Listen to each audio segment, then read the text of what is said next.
Hello students, in this video we'll talk about tryptophan operand. इसमें जो है हम लोग पिछली वीडियो में लैक ऑपरेंड पढ़े थे, इसमें हम लोग ट्रिप्टोफैन ऑपरेंड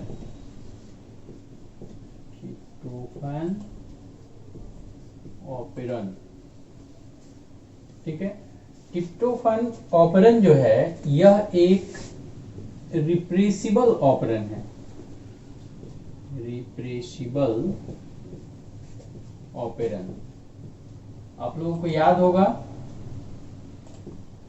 कि ऑपरेंड जो है ये जैकब और मोनार्ड द्वारा ऑपरेंड मॉडल प्रपोज किया गया था और इसमें इन लोगों ने दो तरह के ऑपरेंड को बताया था, एक इंड्यूसिबल, दूसरा रिप्रेसिबल।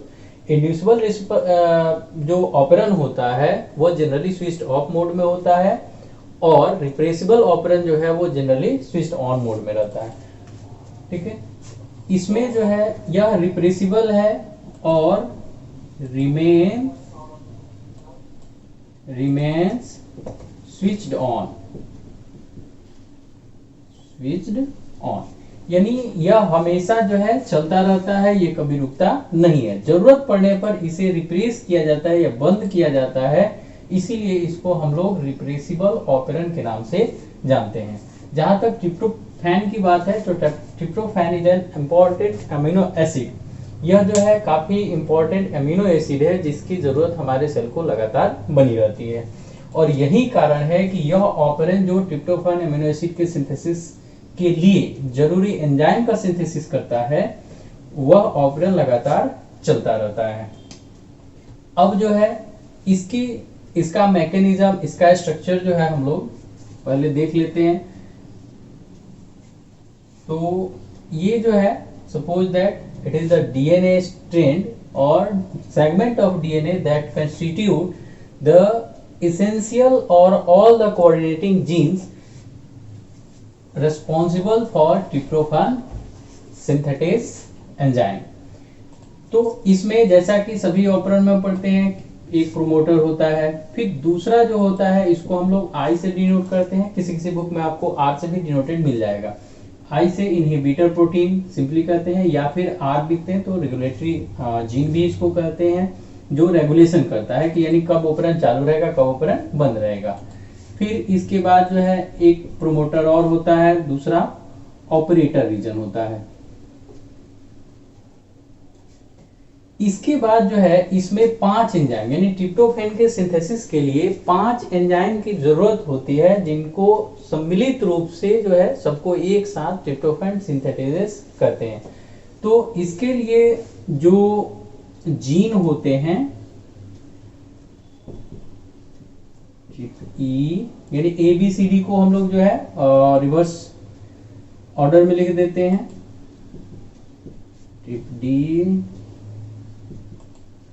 ट्रिप्टोफैन, सी, फिर बी और फिर ए, यानी ये 5 जो है आपको स्ट्रक्चरल जीन है जो क्या करते हैं कि पॉलीपेप्टाइड सिंथेसिस के लिए, यानी वो एंजाइम के सिंथेसिस के लिए एमआरएनए का ट्रांसक्रिप्शन करते हैं। ये से operator gene, promoter gene, inhibitor और रेगुलेटरी जीन और फिर ये प्रोमोटर। एक्चुअली में इसमें 2 प्रोमोटर की जरूरत इसलिए होती है क्योंकि पहला आरएनए पॉलीमरेज जो ट्रांसक्रिप्शन के लिए जरूरी है वो पहले इस प्लेस पे बाइंड होता है। यहाँ बाइंड होने पर वह क्या करेगा कि सबसे पहले रेगुलेटरी जीन को ट्रांसक्राइब करेगा। अब इसमें रेगुलेटरी जीन क्या करता है कि एक, यानी पहले यहाँ जो है ट्रांसक्रिप्शन होगा, ट्रांसक्रिप्शन, और फिर वह जो है ट्रांसलेट होगा, ट्रांसलेशन, और ये बनाएगा एक प्रोटीन। ठीक है, जिसको जो है हम लोग प्रोटीन कहें या रिप्रेसर कहें, रिप्रेसर। ठीक है, ये रिप्रेसर क्या होता है कि बहुत तरह के एंजाइम का जो हम लोग स्ट्रक्चर पढ़े हैं 11th में, तो उसमें बहुत सारे एंजाइम जो है वो किसी न किसी एक जो है सबस्ट्रेट के साथ या दूसरे मॉलिक्यूल्स का है कि अदर देन प्रोटीन उसके साथ जुड़ते हैं और जुड़ करके तब वो एक्टिव होते हैं। तो इसको हम लोग एपो रिप्रेसर मतलब कि यह जो है इनएक्टिव फॉर्म में रहता है, इनएक्टिव यानी है लेकिन यह अपना कार्य नहीं करेगा।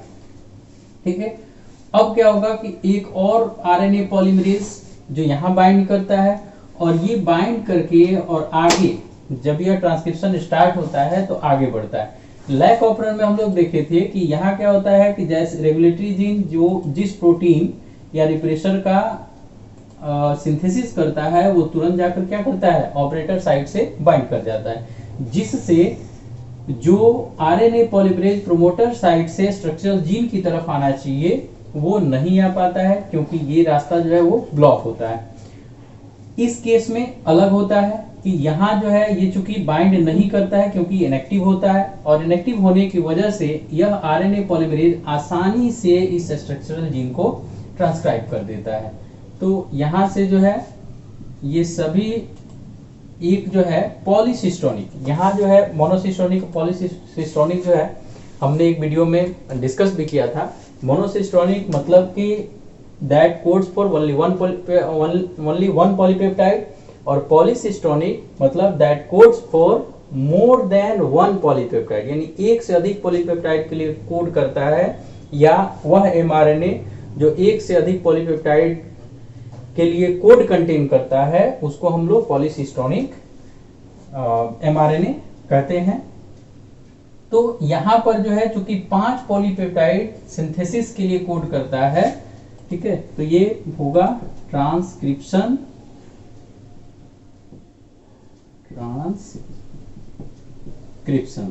और ट्रांसक्रिप्शन के फलस्वरूप क्या बनेगा, पॉलीसिस्टोनिक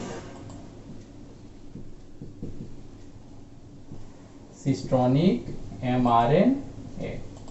एमआरएनए जो है इसकी भी हम लोग जो है चर्चा पहले कर चुके हैं। हालांकि ये जो कुछ भी हम पढ़ रहे हैं ये एसर्सिया कोलाई के अंतर्गत पढ़ रहे हैं, जो क्या है, एक प्रोकैरियोट्स है।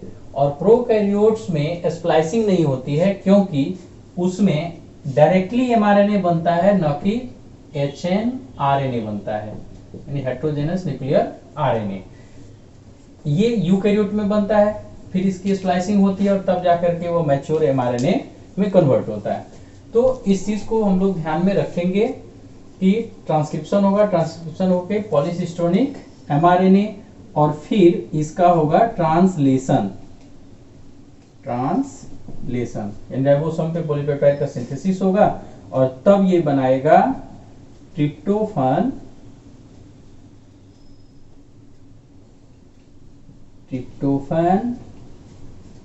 सिंथेटेजेस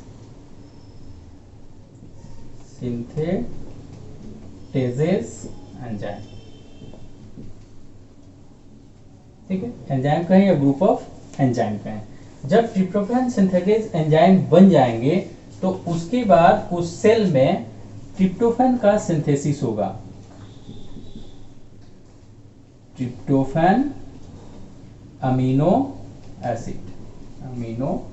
एसिड जो है वो सिंथेसाइज होंगे। अब क्या होता है कि यह प्रक्रिया, जैसे कि हम इसको एक बार जो है और बता दें कि यह जो है आपको कंस्टिट्यूटिव जीन है, यानी कि इसकी लगातार जरूरत होती है सेल में, इसलिए हमेशा स्विच ऑन होता है। तो ये सारी प्रक्रिया होगी, ट्रांसक्रिप्शन होगा, ट्रांसलेशन होगा और तब जाकर के एंजाइम बनेंगे और वह एंजाइम क्या करेगा, ट्रिप्टोफैन अमीनो एसिड सिंथेसिस को कोऑर्डिनेट करेगा। अब होता क्या है कि यह ऑपरेशन लगातार चलते रहता है और वैसी स्थिति में जब ये ट्रिप्टोफैन लगातार बनते रहता है तो एक ऐसी स्थिति आती है जिसमें जो भी रिक्वायर्ड अमाउंट है, यानी मान लो कि यहाँ जो है आपको 50 ट्रिप्टोफैन जो है अमीनो एसिड का मॉलिक्यूल या ट्रिप्टोफैन मॉलिक्यूल जो है चाहिए, सेल में एक लिमिट है मान लिया जाता है। तो ऐसी स्थिति में जब तक 50 मॉलिक्यूल उसमें बने हुए हैं ठीक है, क्योंकि ये बनते भी हैं और लगातार जो है मेटाबॉलिक कैटाबॉलिक रिएक्शंस जो है वो चलते रहता है, जिससे इनका यूटिलाइजेशन भी होते रहता है। अगर जो है कोई ऐसी स्थिति आ जाए जिसमें ये जो है एक लेवल जो हम माने, एक लिमिट जो माने कि 50 मॉलिक्यूल होना चाहिए, तो 50 से अगर 1 हो जाए, यानी 51 हो जाए, 50 से एक अधिक हो जाए, तो ऐसी स्थिति में क्या होता है कि that extra tryptophan molecule bind to और रिएक्ट विथ इनएक्टिव एपोरिप्रेसर, यानी यह एक्स्ट्रा मॉलिक्यूल क्या करेगा कि इस एपोरिप्रेसर से रिएक्ट करेगा, और एपोरिप्रेसर से रिएक्ट करके यहां प्लस कर देते हैं, प्लस ट्रिप्टोफैन, और ये बना लेगा आपको एक्टिव, या फिर इसको हम लोग एक्टिव कहें या इसको को रिप्रेसर कहें, को रिप्रेसर, ठीक है। और ये चला आता है आपको एक्टिव मोड में। क्या हुआ, तो एक निश्चित सीमा से, एक लिमिट जो है उससे जब अधिक ट्रिप्टोफैन का सिंथेसिस हो जाता है, तो वैसी स्थिति में एक एक्स्ट्रा ट्रिप्टोफैन जाकर के एपोरिप्रेसर जो रेगुलेटरी जीन द्वारा सिंथेसिस किया गया है उससे रिएक्ट करके और उसको क्या कर देता है, एक्टिवेट कर देता है, जिसे हम कोरिप्रेसर कहते हैं। और जैसे ही कोरिप्रेसर बनता है, ये क्या करता है, ऑपरेटर साइट को बाइंड कर लेता है, ठीक है। इसको ऐसे भी बना सकते हैं, या फिर जो है हम लोग,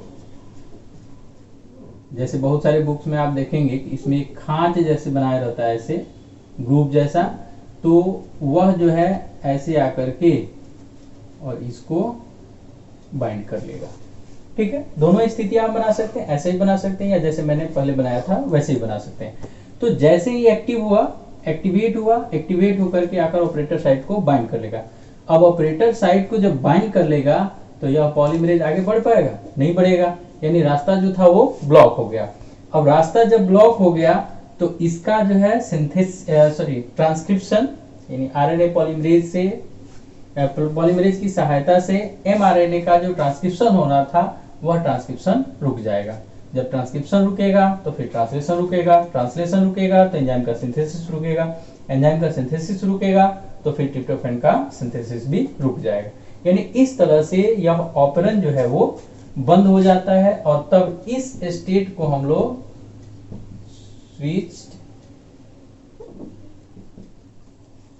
स्विच ऑफ स्टेट करते हैं, ठीक है। शुरू में यह ऑन रहता है। अब क्या होगा कि चूंकि इसका लगातार जो है यूटिलाइजेशन हो रहा है, और यूटिलाइजेशन होने के क्रम में जो भी अधिक ट्रिप्टोफैन बने होंगे वो धीरे धीरे जो है यूटिलाइज कर लिए जाएंगे। तो लास्ट में क्या होगा, चूंकि ये भी इसी मीडियम में मौजूद है, तो लास्ट में जो जा करके यहाँ इनएक्टिव एपोरिप्रेसर से जुड़कर और इसको एक्टिव किया, जिससे कि ऑपरेटर साइट पे बाइंड हुआ, फिर ये वापस चला आएगा, क्योंकि यहां तो ट्रिप्टोफैन चाहिए, उसका यूटिलाइजेशन हो रहा है। जब ये वापस आएगा तो फिर ये भी जो है आपको इनएक्टिव फॉर्म में चला जाएगा, ठीक है। यानी फिर को रिप्रेसर से यह एपो रिप्रेसर में कन्वर्ट हो जाएगा, और जब ये हटेगा तो फिर पहले वाला स्ट्रक्चर, यानी कि ये चीज यहां दिखाई नहीं देगा, ये ऑपरेटर साइट पूरी तरह से फ्री हो जाएगा, और जैसे ही फ्री होगा फिर से जो है इसका ट्रांसक्रिप्शन शुरू हो जाएगा, फिर ट्रांसलेशन होगा, फिर एंजाइम का सिंथेसिस होगा, और इस तरह से ट्रिप्टोफैन का सिंथेसिस चलता रहेगा। तो इसमें जो है 2-3 मुख्य चीजें हैं। पहला कि यह रिप्रेसिबल ऑपरेंड है, यानी कि कंटिन्यूअसली जो है यह एक्सप्रेस्ड होते रहता है, और यह जो है स्विच ऑन, वही चीज, इसको जरूरत पड़ने पे बंद किया जाता है। किसके द्वारा, तो अपने ही लास्ट प्रोडक्ट, यानी इस ऑपरेंड का अंतिम उत्पाद, लास्ट प्रोडक्ट क्या है, ट्रिप्टोफैन है। और यही ट्रिप्टोफैन क्या करता है, जब जरूरत से ज्यादा हो जाता है तो इस एपो रिप्रेसर यानी इनएक्टिव रिप्रेसर प्रोटीन से जुड़ करके और एक्टिव को रिप्रेसर बनाता है, जो ऑपरेटर साइट पे बाइंड कर जाता है। इस तरह से यह ऑपरेंड बंद हो जाता है, स्विच ऑफ हो जाता है। फिर जब ट्रिप्टोफैन की कमी होने लगती है सेल में, एक निश्चित लेवल से कम होने लगता है, तो जो एक्स्ट्रा ट्रिप्टोफैन एपोरिप्रेसर से जुड़कर इसको एक्टिव किया वो फिर से वापस यूटिलाइज हो जाता है, जिससे कि यह कोरिप्रेसर फिर से एपोरिप्रेसर में कन्वर्ट हो जाता है और ऑपरेटर साइट जो है फ्री हो जाता है। जब ऑपरेटर साइट फ्री हो जाता है तो फिर से क्या होता है, इसका ट्रांसक्रिप्शन चलने लगता है, यानी ऑपरेंड जो है वो कंटिन्यू एक्सप्रेस होते रहता है। तो इस प्रकार जो है हम लोग आज ट्रिप्टोफैन ऑपरेंड जो एक रिप्रेसिबल ऑपरेंड है उसके बारे में जाने। हाँ, एक चीज और इसमें नोट करने वाली बात है कि अभी तक हमने जो दो ऑपरेंड पढ़े, लैक ऑपरेंड, ट्रिप्टोफैन ऑपरेंड, काफी इंपॉर्टेंट ऑपरेंड है एग्जाम की दृष्टि से, आप जो है इस पर विशेष ध्यान देंगे। एक चीज और कि कभी कभी जो है ये भी पूछा जाता है या जानना जरूरी है कि जो जिनका एक्सप्रेशन है वो अदर किन फैक्टर पे डिपेंड करता है, यानी कब एक्सप्रेशन होगा कब एक्सप्रेशन नहीं होगा। तो उसमें भी दो तीन चीजें हैं, जैसे पहला है कि मेटाबॉलिक स्टेट ऑफ सेल, यानी उस सेल का जिस सेल में ये किसी भी जीन का एक्सप्रेशन होना है उसका मेटाबॉलिक स्टेट क्या है, एक्टिव है, इनएक्टिव है, गुड कंडीशन में है, बैड कंडीशन में है। दूसरा होता है फिजियोलॉजिकल स्टेट,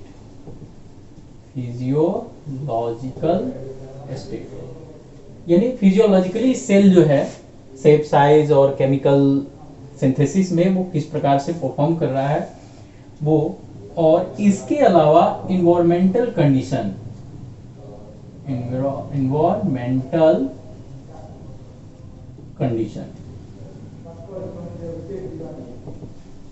इन्वायरमेंटल कंडीशन में दोनों आएगा, इनसाइड द सेल और आउटसाइड द सेल। यहां इन्वायरमेंटल कंडीशन में जैसे जो है लैक ऑपरेंड में अगर समझें तो उस सेल के इन्वायरमेंट में जब लैक्टोज आ जाता है तो आएगा तो ऑपरेंड काम करेगा, नहीं आएगा ऑपरेंड काम नहीं करेगा। यहां क्या है कि यहाँ इंटरनली में है कि अगर सेल के अंदर ट्रिप्टोफैन जो है वो उसकी मात्रा ज्यादा हो जाती है तो ऑपरेंड बंद हो जाता है, अगर कम रहती है तो ऑपरेंड चालू रहता है। तो ये इन्वायरमेंटल कंडीशंस भी उस पर काफी इफेक्ट करता है। तो ये दो तीन चीजें हैं कि ऐसी कौन सी परिस्थितियां होती है जो जीन एक्सप्रेशन को अफेक्ट करती हैं, तो उसमें मेटाबॉलिक स्टेट, फिजियोलॉजिकल स्टेट और इन्वायरमेंटल कंडीशन। क्या अगले वीडियो में या नेक्स्ट वीडियो में हम लोग जो है ह्यूमन जीनोम प्रोजेक्ट, जो काफी जो है इम्पोर्टेंट टॉपिक है इस चैप्टर का और वर्ल्ड के लिए भी काफी इम्पोर्टेंट टॉपिक है। यहाँ तक कि जेनेटिक्स में हमने अभी तक जो भी उपलब्धियां प्राप्त की है, एक्चुअली में हम लोग जो कुछ भी सीख रहे हैं उसका मेन मोटो क्या है कि ह्यूमन वेलफेयर, लिविंग बीइंग तो है ही है, लेकिन ह्यूमन वेलफेयर, चूंकि अभी जो भी काम हम लोग करते हैं वो ह्यूमन वेलफेयर के को दृष्टि में रख करके, मतलब जिससे मानव का कल्याण हो। तो ह्यूमन जीनोम प्रोजेक्ट जो है वो काफी इंपॉर्टेंट इस वजह से हो जाता है क्योंकि ये जितनी भी जानकारियां हैं, जब तक हम ह्यूमन जीनोम के बारे में नहीं समझ पाते हैं, नहीं जान पाते हैं, तब तक इन जानकारियों का बहुत ज्यादा इस्तेमाल हम नहीं कर सकते हैं। इसलिए ह्यूमन जीनोम को बहुत बारीकी से जानना आवश्यक है और अगले वीडियो में हम लोग ह्यूमन जीनोम प्रोजेक्ट के बारे में जानेंगे।